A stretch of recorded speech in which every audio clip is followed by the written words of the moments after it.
जय श्री कृष्ण। आप सभी का हमारे YouTube चैनल पर हार्दिक स्वागत है। आज की इस वीडियो में मैं आप सभी को सुनाऊंगी भगवान के एक परम भक्त सदन कसाई की कहानी। आइए सुनते हैं। प्राचीन समय में सदन नामक कसाई जात के एक भक्त हुए थे। बचपन में भगवान नाम जप और हर कीर्तन इन्हें बहुत प्रिय था। भगवान का नाम तो इनकी जीभ पर सदा ही नाचता रहता था। यद्यपि ये जात के कसाई थे, फिर भी इनका हृदय दया से परिपूर्ण था। जीव वध के नाम से ही इनका हाथ कांपने लगता था। आजीविका के लिए और कोई उपाय न होने से ये दूसरों के यहाँ से मांस लाकर बेचा करते थे।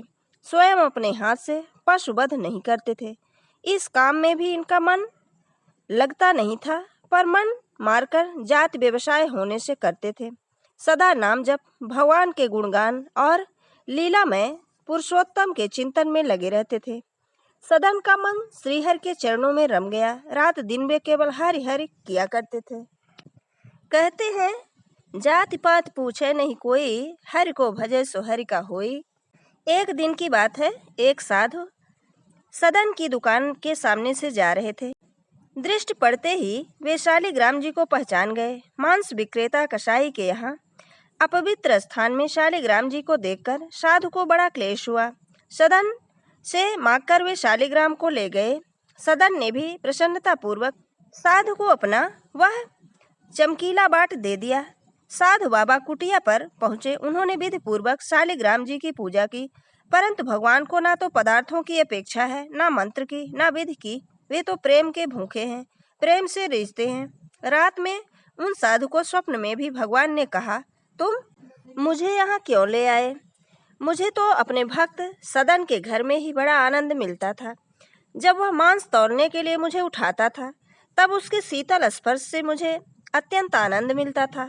जब वह ग्राहकों से बातें करता था, तब मुझे उसके शब्द बड़े मधुर स्रोत जान पड़ते थे। जब वह मेरा नाम लेकर कीर्तन करता था और नाचने लगता था, तब आनंद से मेरा रोम रोम पुलकित हो जाता था। तुम मुझे वहीं पहुंचा दो, मुझे सदन के बिना एक क्षण अच्छा नहीं लगता। सदन कसाई शालिग्राम जी को लेकर पुरुषोत्तम क्षेत्र की जगन्नाथपुरी को चल पड़े। मार्ग में संध्या के समय सदन जी एक गांव में एक गृहस्थ के यहाँ ठहरे। उस घर में स्त्री पुरुष दो ही व्यक्ति थे। स्त्री का आचरण अच्छा नहीं था। वह अपने घर ठहरे हुए इन स्वस्थ सुंदर सबल पुरुष पर मोहित हो गई। आधी रात के समय सदन जी के पास आकर वह अनेक प्रकार की अशिष्ट चेष्टाएं करने लगी। सदन जी तो भगवान के परम भक्त थे। उन पर काम की कोई चेष्टा सफल ना हुई। वे उठकर हाथ जोड़कर बोले, तुम मेरी माता हो, अपने बच्चों की परीक्षा मत लो। माँ, मुझे तुम आशीर्वाद दो।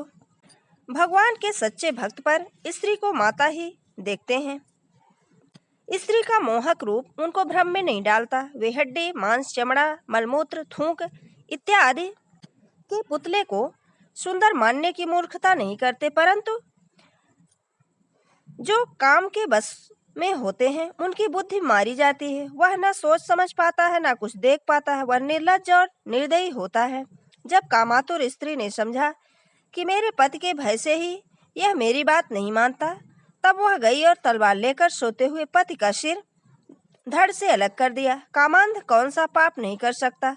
अब वह कहने लगी, प्यारे, अब मत डरो, मैंने अपने खूसट पति का सिर काट डाला है।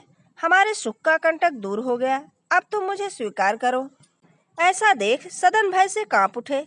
स्त्री ने अनुनय विनय करके जब देख लिया, तब उसकी प्रार्थना स्वीकार नहीं हो सकी।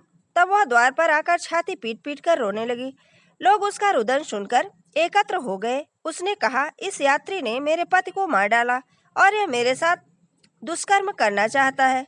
लोगों ने सदन को खूब भला बुरा कहा।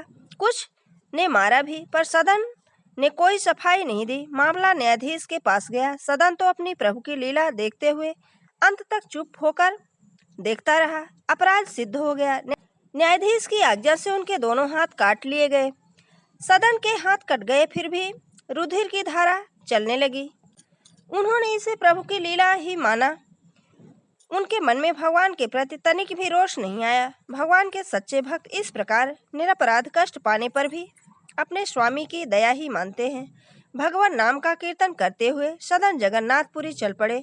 उधर पुरी में प्रभु ने पुजारी को स्वप्न में आदेश दिया, मेरा भक्त सदन मेरे पास आ रहा है, उसके हाथ कट गए हैं, पालकी लेकर जाओ और उसे आदर पूर्वक ले आओ। पुजारी पालकी लिवाकर गए और आग्रह पूर्वक सदन को उसमें बैठा कर ले आए। सदन ने जैसे ही जगन्नाथ की ओर दंडवत करके कीर्तन करने के लिए भुजाएं उठाई, उनके दोनों हाथ पूर्ववत ठीक हो गए। प्रभु की कृपा से हाथ ठीक तो हुए, पर मन में शंका बनी ही रही कि वे क्यों काटे गए। भगवान के राज्य में कोई निरपराध तो दंड पाता नहीं। रात में स्वप्न में भगवान ने सदन जी को बताया, तुम पूर्व जन्म में काशी में सदाचारी विद्वान ब्राह्मण थे। एक दिन एक गाय कसाई के घेरे से भागी जाती थी, उसने तुमको पुकारा।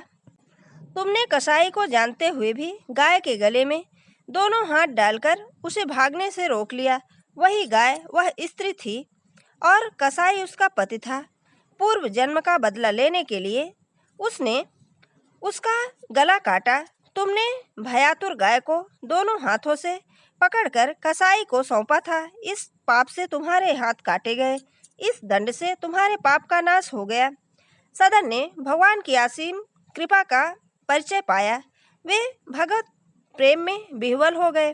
बहुत काल तक नाम कीर्तन, गुणगान तथा भगवान के ध्यान में तल्लीन रहते हुए उन्होंने पुरुषोत्तम क्षेत्र में निवास किया और अंत में श्री जगन्नाथ जी के चरणों में देह को त्याग कर वे परम धाम को पधारे।